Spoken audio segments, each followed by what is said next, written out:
യാത്രാസ് കിച്ചൻ്റെ പുതിയ വീഡിയോയിലേക്ക് എല്ലാവർക്കും സ്വാഗതം. ഇന്നിതാ നമ്മൾ സ്പെഷ്യൽ ആയിട്ടുള്ള ഒരു ചിക്കൻ കറിയാണ്. ഈ ഒരു ചേരുവ ചേർത്ത് ചിക്കൻ കറി തയ്യാറാക്കിയാൽ സൂപ്പർ ടേസ്റ്റ് എന്ന് പറയാതിരിക്കാൻ പറ്റത്തില്ല. അപ്പോൾ ഒരിക്കലെങ്കിലും ഉണ്ടാക്കി നോക്കിയിട്ടില്ലാത്തവരാണെന്നുണ്ടെങ്കിൽ ഈ രീതിയിലൊന്ന് തയ്യാറാക്കി നോക്കി അഭിപ്രായം കമൻറ്റിലൂടെ അറിയിക്കാൻ മറക്കല്ലേ. നമ്മളിവിടെ എടുത്തിരിക്കുന്നത് 1 കിലോ ചിക്കനാണ് കേട്ടോ. ഇതിലേക്ക് 1/2 ടീസ്പൂൺ മഞ്ഞൾപ്പൊടി, 1 ടേബിൾ സ്പൂൺ ചെറുനാരങ്ങയുടെ നീരും പിന്നെ ചിക്കന് മാത്രം ആവശ്യത്തിനുള്ള ഉപ്പും കൂടെ ഇട്ട് കൊടുക്കാവേ. എന്നിട്ട് കൈകൊണ്ട് നല്ല രീതിയിലൊന്ന് തിരുമ്മി യോജിപ്പിക്കണം 4-5 മിനിറ്റെങ്കിലും കേട്ടോ. അപ്പോൾ ഇങ്ങനെ ബുദ്ധിമുട്ടുള്ളവർക്കാണെന്നുണ്ടെങ്കിൽ ഒരു ഗ്ലൗസ് ഉപയോഗിച്ച് ചെയ്തോളൂ. സ്പൂണൊന്നും വെച്ച് ചെയ്താലൊന്നും അത്രയ്ക്കൊന്നും ടേസ്റ്റ് ഉണ്ടാവില്ല. എല്ലാം ഒന്ന് റെഡിയാക്കി വന്നിട്ടുണ്ട്. ഇനിയുണ്ടല്ലോ 15 തൊട്ട് 20 മിനിറ്റ് വരെ നമുക്ക് റെസ്റ്റ് ചെയ്യാൻ വെക്കാം. വേഗം തന്നെ ഒരു ചീഞ്ചട്ടി അടുപ്പത്തോട്ട് വെച്ച് കൊടുത്തിട്ട് 10-12 വറ്റൽമുളക്, 3 ടേബിൾ സ്പൂൺ കൊത്തമല്ലി, 2 ടീസ്പൂൺ കുരുമുളക്, 1 ടീസ്പൂൺ ചെറിയ ജീരകം, 2 ടീസ്പൂൺ വലിയ ജീരകം, പെരിഞ്ജീരകം ഉണ്ടല്ലോ ഇട്ട് കൊടുക്കാം. 3-4 ഏലക്ക ഇട്ട് കൊടുക്കുന്നുണ്ട്. 1-2 കുഞ്ഞിക്കഷ്ണം കറുവപ്പട്ട ചേർത്ത് കൊടുക്കാം. ഒരു 5-6 ഗ്രാമ്പൂ ഇട്ട് കൊടുക്കുന്നുണ്ട്. ഇതെല്ലാം കൂടെ കൂട്ടി നമുക്കൊന്ന് റോസ്റ്റ് ചെയ്തെടുക്കാം. കൂടെ തന്നെ 2 സാധനങ്ങൾ ഇല്ലായ്മയുണ്ട്. വേറൊന്നുമല്ല, തക്കോലവും കൽപ്പാസിയുമാണ്.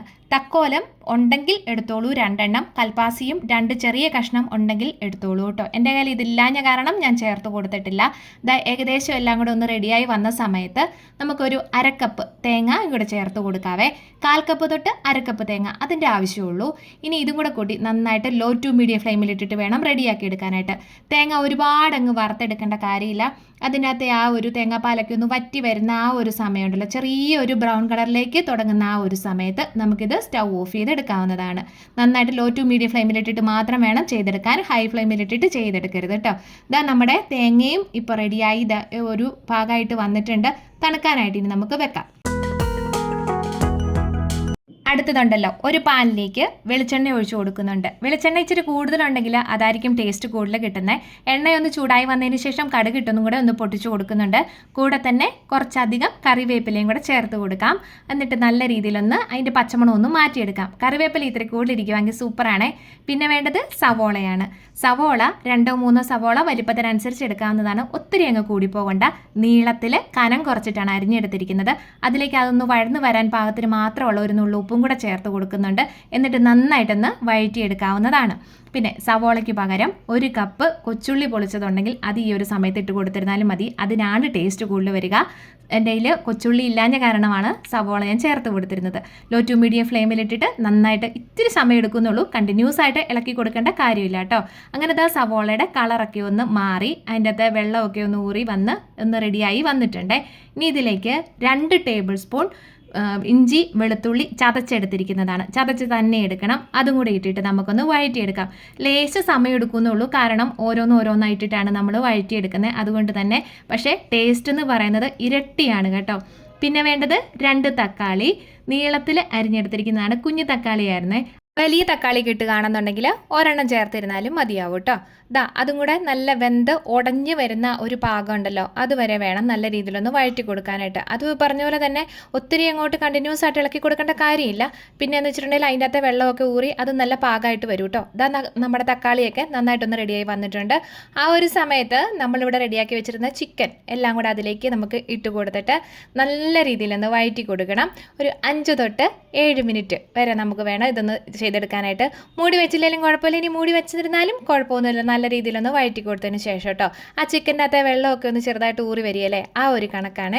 പിന്നെ വീഡിയോ കണ്ടുകൊണ്ടിരിക്കുന്ന സമയത്ത് നമ്മുടെ ചാനലിൽ ഇതിനു മുമ്പും ചിക്കൻ്റെയൊക്കെ ഒരുപാട് റെസിപ്പീസൊക്കെ അപ്ലോഡ് ചെയ്തിട്ടുണ്ട്. അപ്പോൾ കാണാത്തവരൊക്കെ ഉണ്ടെന്ന് കണ്ടു നോക്കൂ. ഞാൻ വീഡിയോയുടെ ലാസ്റ്റ് ലിങ്ക് കൊടുത്തേക്കാവേ. ചിക്കൻ നമ്മളൊന്ന് ഇളക്കി നല്ല റെഡിയാക്കി ഇവിടെ വെച്ചിട്ടുണ്ട്. ആ ഒരു സമയം കൊണ്ട് നമ്മൾ റോസ്റ്റ് ചെയ്ത് വെച്ചിരുന്ന നമ്മുടെ മസാലക്കൂട്ടുകളെല്ലാം ഇല്ലേ, നമുക്കൊന്ന് ആദ്യം മിക്സിയുടെ ജാറിലേക്ക് ഇട്ടിട്ട് ഒന്ന് പൊടിച്ചെടുക്കാവേ.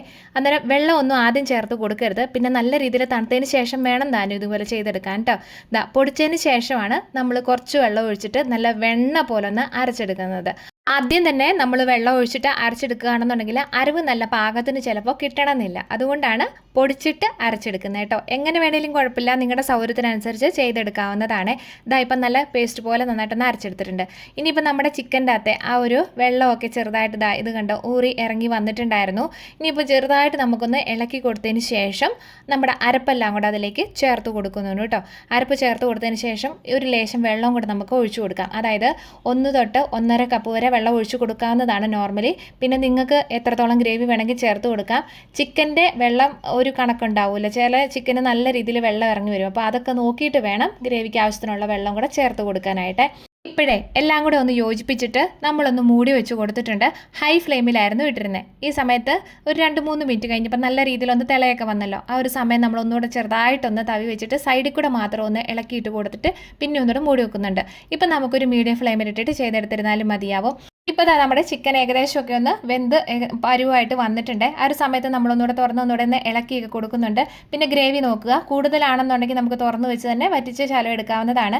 എണ്ണ തെളിഞ്ഞ് വരുന്ന ആ ഒരു പരുവുണ്ടല്ലോ, അതാണ് ചിക്കൻ്റെ എല്ലാം കൂടെ ഒന്ന് സെറ്റായിട്ട് വരുന്ന ഒരു പരുവെന്ന് പറയുന്നത് കേട്ടോ.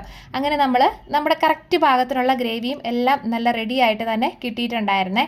അപ്പോൾ കാണുമ്പോൾ തന്നെ മനസ്സിലാവുന്നുണ്ടല്ലോ. ഇനി നമുക്കതൊന്ന് വാങ്ങി വെച്ചിട്ടുണ്ട്.